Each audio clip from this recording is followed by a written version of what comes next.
በስመ አብ ወወልድ ወመንፈስ ቅዱስ አሐዱ አምላክ አሜን። ሰላም አምላኽ ይዝሐልኩም ክቡራት ስድራ እግዚአብሔር አምላክ ከመይ ኢልኩም ከመይ ናሳእዝና ዲኣ በፂሕኩም አሜን። ቅዱስ እግዚአብሔር አምላኽና ሓጢኣትና በደልና ከይተፃፀአና ሳእዝና ዲኣ ዘብፅሕና ከይደ ምስጋና ንዓይኹና አሜን። እሽምበር መለክዒ መንፈሳዊ ዕቤት ካብ ዝሓለፈ ዝቐፀለ ኣብ ዝሓለፈ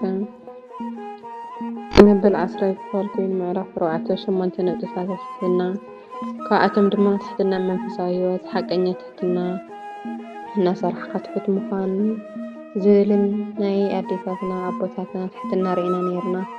ካብኡ ዝቐፀለ ትሕትና ቅዱስ ጳውሎስ ኣቐዲምና ገለ ካብ ዓበይትን ኣገረምትን ዕይታት ቅዱስ ጳውሎስ ክንጠቅስ ብዙሕ ግዜ ዝተኣሰርኩም፣ ብዙሕ ግዜ ዝተገረፍኩ፣ ብዙሕ ግዜ ኣብ ኣፍ ሞት ዝበፅሕኩ እየ ክሳዕ ክንደይ ምእንቲ ክርስቶስ መንከራ ከም ዝተቐበለ ተመልከት። ካልኣይ ቆሮንጦስ ምዕራፍ 11 ወዲ 23 ክሳዕ ሳልሳይ ሰማይ በፂሑ ካልኣይ ቆሮንጦስ ምዕራፍ 12 ወዲ 2 ተመልከት። ዕቤት ጸጋ ኣጋንንቲ ገኒሑ የባርሮም ነበረ ግብረ ሐዋርያት ምዕራፍ 16 ፍቕዲ 18 ምዚ ኩሉ ተጋድልኡ ቅዱስንኡ ግን ኣነ ሐዋርያ ክበሃል ኣይበቅዕን ቁላዕ ካብ ኩሎም ሐዋርያት ዝነኣስኩ እየ ክብል ደኣ ተሰምዐ እምበር ኣነ ክኽብል ኣይደፈረን እኳ ደኣ ብዝገበርካዮ ምዕባይ ስራሕ ኣያሹ ምዃኑ ክገልጽ ከሎ ከምዚ ይብል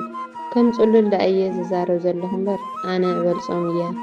ኣብዚ ኣነ እበልጾም እየ ዝብል ዘሎ ነቶም ናይ ሓሶት ሐዋርያት እዩ።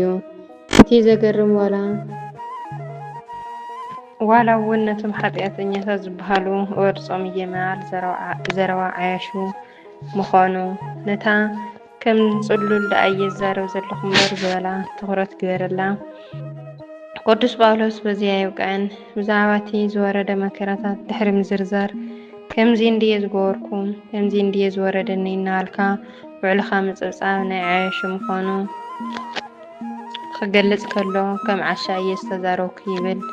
ካልኣይ ቆሮንጦስ ምዕራፍ 11 ፍቕዲ 23 ክቡር ሓወይ ከምዞም ዝረኣኻዮም ቅዱሳን ንኣምላኽ ባህ የብሉ እየ ዘበልካዮ ስራሕ እሞ ብዝገበርካዮ ምካሕ ስራሕ ዓያሹ ምዃኑ ንነብስኻ ንገራ ኣይተዓሹ ይበላ። ሕጂ እውን ቀጽል ትሕትና ኣባ መቃርስ ነታ ኣብ ታሕታይ ግብፂ ትርከብ ገዳም ኣስቄጥ ዝተመስረቱ ብትሕትንኦም ዝፍለጡ ኣቦ ብዙሓት መነኮሳት እዮም ነይሮም። ብትሕትንኦም ሰባት ጥራይ ዘይኮኑስ ኣጋንንቲ እውን ይድንቑ ነበሩ። ሓደ እዋን ዲያብሎስ ከምዚ ኢሉ መስኪሩሎም ነይሩ፣ መቃርስ ንስኻ ትስዕረን ዘለኻ ብፆምን ጸሎትን ከይመስለካ ብትሕትና ኢኻ ትስዕረን ዘለኻ። ኣባ መቃርስ ኮኸው ገዳም ተባሂሎም ዝጽውዑ ካብ ዝተፈላለዩ ገዳማት ትምህርትኩም ደሊና በረከትኩም ክንካፈል ደሊና እናበሉ መነኮሳት ባሕታውያን ዝበፅሕዎም ዝነበሩ ኣቦ እዮም ነይሮም። ምዚ ኩሉ ብቕዓቶም ግን ኣነ ሓቀኛ መነኮስ ኣይኮንኩን እናበሉ ንርእሶም የንዕቅዋ ነበሩ። ኣባ መቃርስ ክሰርሕዎ ዝግብኦም መንፈሳዊ ስራሓት እናሰርሑ ደኣ ኣነ መነኮስ ኣይኮንኩን ይብሉ ነበሩ እምበር ክሰርሕዎም ካብ ዝግብኦም ኣይሃደሙን።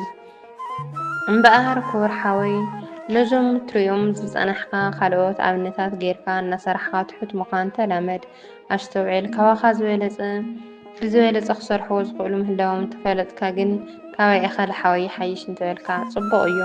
ሳልሳይ ነጥቢ ሓቀኛ ትሕትና እቲ ናይ ልቢ ትሕትና እዩ። ናይ ምሰል ትሕትና ክበሃል ሰሚዕኻ ትኸውን ኢኻ ትሑት ዘይኮንካ ከንስኻ መሲልካ ክትረአ ምድላይ ማለት እዩ። ከመይ ከም ዝመስል ድማ ከርእየካ እዮም። ኣብ ዓለም ቅድሚ ሰባት ኣነ ሓጥእ እየ ኣነ ድኹም እየ እናበልካ ትጸንሕ እሞ ብገለ ነገር ክነቕፉኻ ምስ ጀመሩ ጸላዕላዕ ይብለካ። ነብሲ ምክልኻል ክትገብር ህርድግ ትብል። ኣብ ርእሲ እዚ ነቲ ዝነቐፈካ ትቕየመሉ ትጅምር። እዚ ጠባያታዋኻ እንተሃልዩ ናይ ምሰል ትሕትና ተላግጸልካ ምህላዋ ኣስተውዕል። ናይ ልቢ ትሕትና ደኣ ከመይ እዩ? ናይ ልቢ ትሕትና ከምዚ እዩ። ብፍላጥን ብዘይፍላጥን ክትብድል ትኽእል ምዃንካ ምእማን ስለዝኾነ ከዓ ኣብ ክንዲ ኣነዶ ከምዚ ይበሃል ኢልካ ምንዳር ምናልባት ከይተረድአኒ ፈጺመዮ ክኸውን ይኽእል እየ ኢልካ ነስኻ ምጥርጣር ሰባት ክነቕፉኻ ከለዉ ኣሜኒካ ጉድለትካ ምቕባል ብዘይወዓልካዮ የወንጅለካ የወንጀልካ እንተሃልዮም ድማ ኣነዶ ከምዚ ይበሃል ዝብል ስምዒት ተወጊድካ ቀሲልካ ክተረድኦም ምፍታን እስከ ነዞም ቀፂሎም ተዋሂቦምካ ዘለዉ ታሪኻት ተመልከትኩም። ቅዱስ ዲሜጥሮስ ን48 ዓመታት ምስታ ዝተመርዓዋ ጓል ኣክኡ ድንግልንኡ ዓቂቡ ንማዕረገ ጵጵስና ዝበቕዐ ኣቦ እዩ። ንሱ ፍቓድ ወለዱ ንምፍፃም ዝተመርዐ እምበር ናይ መርዓ ድሌት ኣይነበሮን። ስለ ዝኾነ ከዓ ምስታ ዝተመርዐ ብምስምማዕ ብድንግልንኦም ዓቂቦም ነበሩ። እቲ ንንጽህንኡ ዝረኣየ ኣምላኽ ድማ መልኣኹ ናብቲ ሽዑ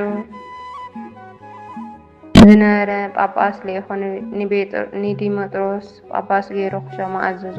ቅዱስ ዲሜጥሮስ ካብ እግዚአብሔር ብዝተዓደሎ ጸጋ ንቅዱስ ቁርባን ይበቅዕ መንከ ኣይበቅዕ ይፈልጥ ነበረ።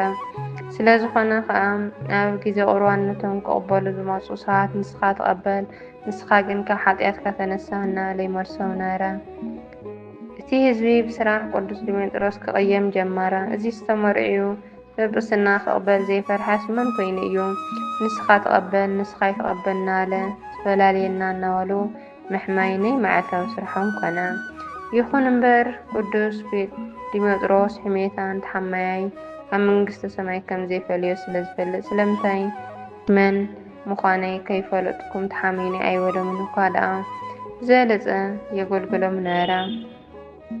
ንኩሉ ሕሜታ ከም ምንጪ በረከት ገይሩ ይቕበሎ ነበረ። ከምዚ ኢሉ እናተጓዓዘ ሓደ መዓልቲ መልኣኽ እግዚአብሔር ተገሊጹ ከምዚ ይበሎ፣ ኦ ዲሜጥሮስ ስለምንታይ ፈታዊ ነብስኻ ትኸውን? ዋላ እኳ ሕሜታ ህዝቢ ንበረከትካ እንተኾነ እቲ ህዝቢ ግን ብዘይፍላጥ ንጽፍ ሰብ ብምሕማዩ ይሓጥእ ስለ እዩ ዘሎ። ስለዚ ሕዘነሎም፣ ምስጢር ንጽህናኻ ግለጸሎም። ቅዱስ ዲሜጥሮስ ንትእዛዝ መልኣኽ ተቐቢሉ ነቲ ህዝቢ ድሕሪ ቅዳሴ ኣኪቡ ሓዊ ኣንዲዱ በሎም። ኣብ ማእኸልቲ ሓዊ ካብዚ ናብቲ እናበለ ተመላለሱ። ከይተቓጸለ ድማ ምስ ወይቱ ወይ ከዓ ሓፍቱ ድማ ሓዊ ኣብ ነጸላኺ ጌርቲ ነዚ ህዝቢ እናዘክርኪ ቅሬታ ግበረለይ በልዮም በላ። ከምኡ ገበረት። ነጸላኣ ናይ ምቅጻል ምልክት እውን ከይረአየ ተረፈ። ነዚ ዝረአየ ህዝቢ ኦ ኣቦና የቕርበልና እናበሉ ተደፍኡ በኸዩ። ን48 ዓመታት ምስታ ከም ሰወይቱ ዝፈልጥዋ ግብረ ስጋ ከይፈጸመ ከም ዝተቐመጠ ገሊጹ ስሬት ሂቡ ኣፋነዮም።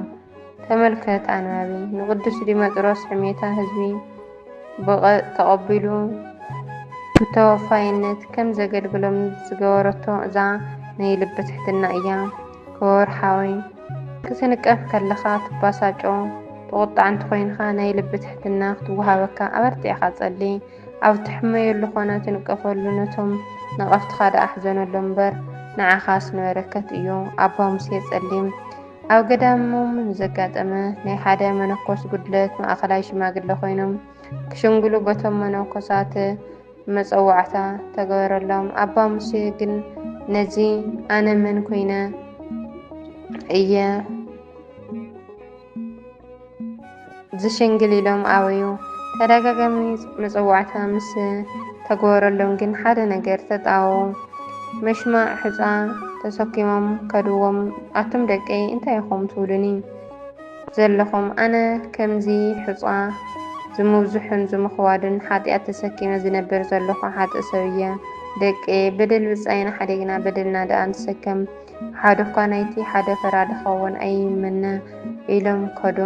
መነኮሳት እግዚአብሔር ባባ ሙሴ ገይሩ ዓብይ ትምህርቲ ምሂሩና እናበሉ ንብፃዮም የእረይሎምሉ ፋሕ በሉ። ተመልከት ናይ ልቢ ትሕትና ዘለዎ ሰብ ኣነ ሓጥእ እየ ኣነ በዳል እየ ንምባል ዘየቕርቦ መረዳእታ የለን።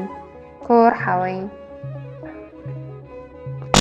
ብልቢ ትሑት እንተኮይንካ ኣነ ሓጥእ እየ ካብ ምባል ክዓግተካ ዝኽእል ሓይሊ የለን። ኣነ መን እየ በል እሞ እግዚአብሔር ድማ ንዓይ ዝመሰልካ ወደይ ኢኻ ክብለካ።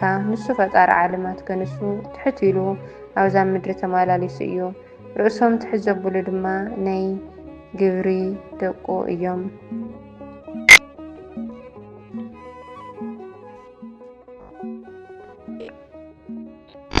ቀፂሉ ድማ እምባ መሪና መሪና ጓል እያ እንትኾነ ግን ወዲ መሲላ ናብ ገዳም ስለ ዝኣተወት በተን ገዳማውያን ከም ወዲ ትፍለጥ ነበረት። እዚ ዝኾነሉ ምክንያት ከዓ ድሕሪ ሞት ኣዲኣ ኣቦኣ ኩሉ ሃፍቲ ንመሪና ገዲፉላ ክምንን ብምውሳን እዩ። መሪና ንውሳኔ ወላዲኣ ኣይተቐበለተን። ኣነ እውን ነዛ እግዚአዊት ዓለም ክመራሳሕ ኣይደልን እየ ሃፍትና እንዳኻታት ሂና ብሓንሳብ ንመንን በለት። ወላዲኣ እቲ ከኣትዎ ሓሲቡ ዘለ ገዳም ደቂ ኣንስትዮ ከምዘይኣትዎ ኣረዲኡ ከትርፋ ፈተነ። መሪና ግን ድምፀይ ናብ ናይ ወዲ ቀይረ ኣከዳድናይ ናይ ወዲ ገይረ ከኣቱ እየ ኢላ ኣቕበፀት።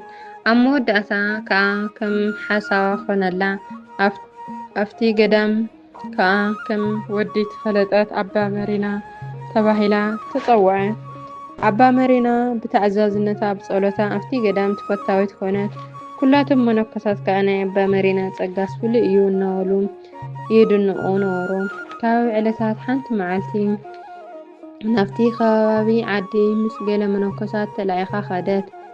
ኣብ ገዛ ናይቲ ተቐባሊ መነኮሳት ዝነበረ ምስ ኣተዉ ከዓ ዝረኣይዋ ዘበሉ ክንደይ ንእስ መነኮስ ክንደይ ከይጽብቕ እናበሉ ይግረሙ ነበሩ። መልእኽቶም ፈጺሞም ኣብቲ ገዛ ሓዲሮም ናብ ገዳሞም ተመለሱ።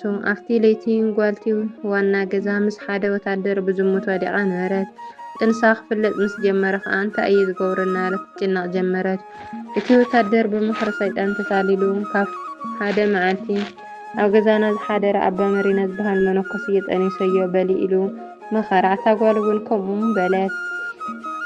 ቆልዓ ከዓ ብሰላም ተወልደ። ኣቦኣ ነቲ ህፃን ሒዙ ናብቲ ገዳም ከደ። ንኩሎም መነኮሳት ኣኪቡ ከዓ ኣባ መሪና ንጓለይ ዓሚፅዋ። እዚ ህፃን ከዓ ወዱ እዩ ውላዱ ይቀበለና በለ። ኣምሪሩ እውን ተራገመ። መነኮሳት ስምባድኦም ምቁፅፃር ክሳዕ ዝስእኑ ሰንበዱ። ኣባ መሪና ቅዱስ መነኮስ እዩ ነዚ ትብልዎ ዘለኹም ፈፂሙ ኣይውዕልን እዩ ኢሎም ነፀግዎ። ድሕሪ ብዙሕ ግዜ ክርክር ከዓ ኣባ መሪና ይተሓተት ተባሃለ።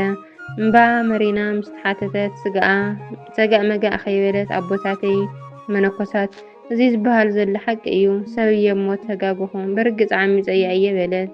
በዚ ዝተቆጥዑ መነኮሳት ኣንታ ርኩስ ገዳምና ተራኽስ ዶ መፂኻ ውፃእ ካብ ገዳምና ኢሎም ኣውፅእዋ።